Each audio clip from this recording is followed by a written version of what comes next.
Be the anomaly, the aberration, the glitch, the inconvenient, the divergent, the string of junk code, the stubborn apple that falls nowhere near the tree or the forest. Be the fool, the bonehead, the idiot in the room. Let them shake their groupthink heads at you. Let them be ashamed of you, embarrassed of you, pissed off at you. They will call you names, and you must let them. Let them jeer, let them point, let them laugh. Be resistant to their mockery. Be the fodder for their jokes. Be a magnificent failure in their eyes. A tiger does not lose sleep over the opinion of sheep. Go ahead, be the scar tissue of their worldview, their normality. They will loathe you. They will fear you. They'll wish they were you. Ladies and gentlemen, David Icke. Thank you. Whoa. Thank you. Thank you. Thank you. Hey. Thank you very much. Thank you. Whoa. Thank you. Thank you very much.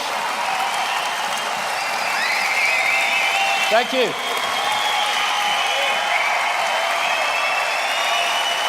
Thank you. Thank you. It's like the comedian Peter Kay said, don't peak too early like your dad, said to me. So I've got to follow that for the next 10 hours. Thank you very much. That's great. Well, it's great to be back at Wembley. Isn't it amazing to say back at Wembley when you were a nutter 25 years ago, 20 years ago, 15 years ago? And there'll be some media people here who come with the impression that I still am. But we're going to talk about that which is beyond the norm, which, of course, will challenge much of the mainstream media, if not all of it. And we're going to talk about awakening. And what is awakening? Awakening is realizing that we've been living a fake self-identity and sussing the nature of the true self-identity. And through the day, there's going to be one heck of a lot of challenging information because we need to know what we're faced with before we can do anything about it. But I don't want people to freeze or think, oh, it's hopeless, what can we do? Because in our true state, in our awakened state, we have the power to change anything.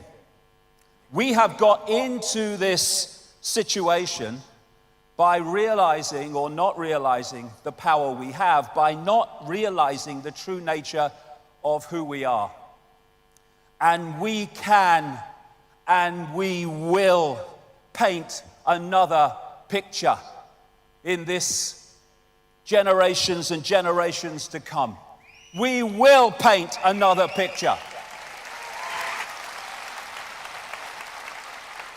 Because that other picture is just a change of perception of self and reality. I am love, you are love, we are infinite consciousness, eternal, all that has been, ever can be. That is as bad as it can get. But from that, I am love. Yeah.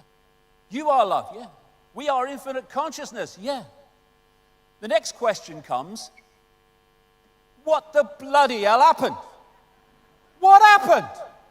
How did infinite awareness get so confused that it becomes entrapped in this? Quick, honey, he's just said on the news that Osama bin Laden has reincarnated and he's dropping Ebola from a flying saucer. Quick, honey. What will Simon Cowell think? How did we get here? Well, it's a big story and it's a long story, but it's a story that if we know it, we can get out of this nonsense. How do we get into a situation, infinite awareness, all that is, has been, ever can be, where in some supermarkets in America, they put up 3 hands to tell you that's what 15 means at the checkout? How do we get there? And then there's this guy. How do we become ruled by people who say, Wind is a finite resource, and harnessing it would slow down the winds down, which would cause the temperature to go up. Someone voted for him. And then we have a president of the United States, for which it would be quite right to say, I would challenge you to a battle of wits, but I see you are unarmed. I mean, I get the feeling in me water that there's something not quite right here, that this can happen. What's gone on? If ignorance is bliss, there must be shitloads of people in paradise. But ignorance is bliss, but only for a while, until they knock on your door and ask for your papers. This is a great line. Mark Twain: never argue with stupid people. They will drag you down to their level and then beat you with experience. And we've all bloody been there. You have the right to remain stupid. Everything you do not know can and will be used against you, most likely for profit. You can ignore reality, but you can't ignore the consequences of ignoring reality. And that's the whole point of today.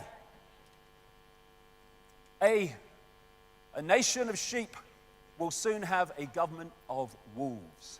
And when you look around the world, that is what we have overwhelmingly, virtually everywhere. So how do we go from this to this? Like I say, it's a fantastic story, it's a long story, and an amazing story. And we went there because what we call stupid equals asleep, what we call asleep is hypnotized, and what we call hypnotized is unconscious. We have been systematically put into a state of unconsciousness so that we cannot see what we are part of and what we are experiencing, though that is changing and changing fast. Until you make the unconscious conscious, it will direct your life and you will call it fate. All the time, the subconscious, which we're not aware of, is dictating the behavior and responses of the conscious. And if we don't understand the unconscious, then the conscious will just be a pawn in a game it doesn't understand. Ignorance. The most violent element of society is ignorance. Ignorance is the key to everything, because everything comes from ignorance.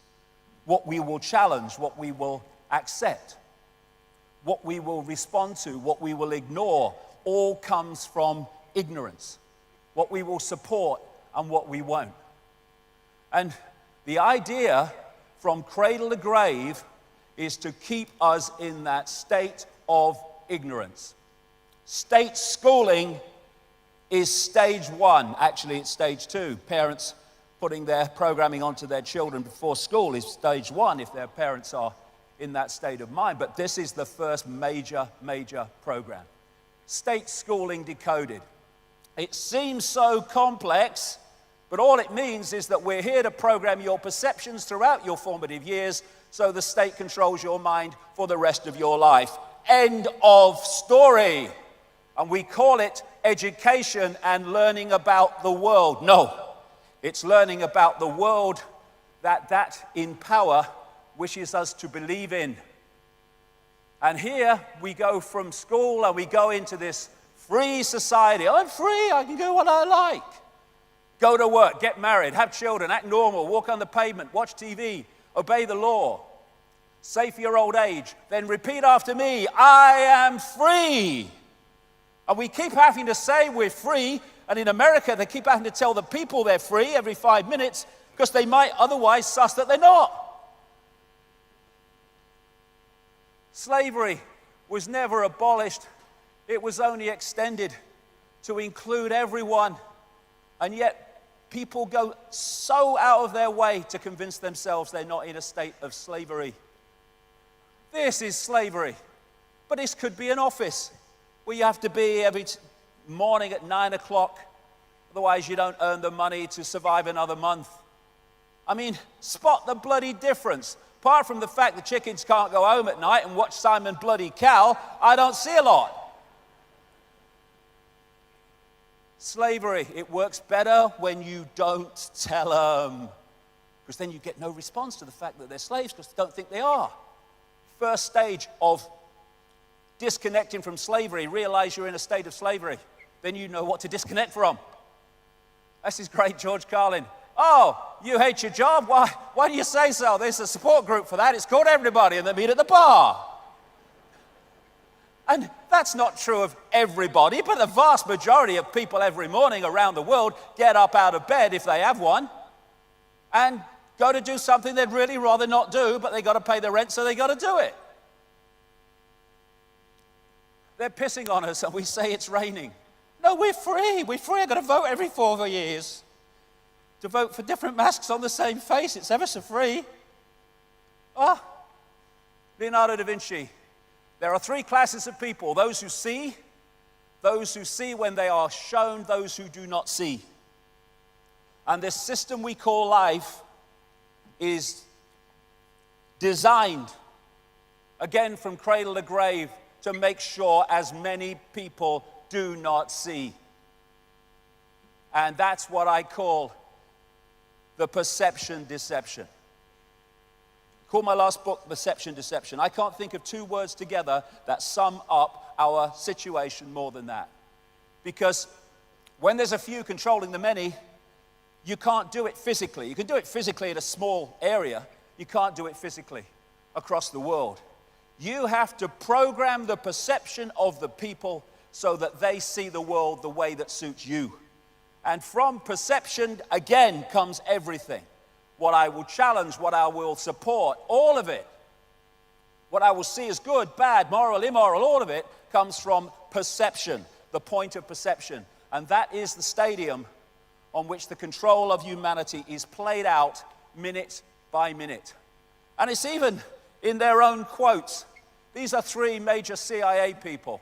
William Casey, CIA director, will know when our disinformation program is complete when everything the American public believes is false. The CIA owns everyone of any significance in the major media. William Coley, CIA director. Deception is a state of mind and the mind of the state. James Angleton, infamous CIA operative. It's all a mind game. And if we don't fall for it, we don't fall into the trap of seeing that we are slaves while thinking we're free. And here he is, the personification of frickin' evil. Decade after decade after decade after decade. If he went to jail for his crimes against humanity, they would have to throw the key mid-Atlantic, not worth keeping it, and he would have to reincarnate many times to complete the frickin' sentence. It's not a matter of what is true that counts, but what is perceived to be true. Exactly. And if we believe official sources, we are believing what they want to perceive us to be true. And they don't, it's gone off, it'll go on in a minute. They don't call it television programming for nothing. Television programming. Fear Ebola, fear ISIS, fear today, fear tomorrow, fear each other, fear Russia, fear for your kids, fear climate change, fear, fear, fear, fear. Fear everything and then give us your power so we can save you from what we've manipulated you to fear. It's going on day after day after day across the great spectrum of society. It tells you what to wear, what to eat, what to think, what to love, what to fear, who to ridicule, who to condemn. And it makes stupid people famous.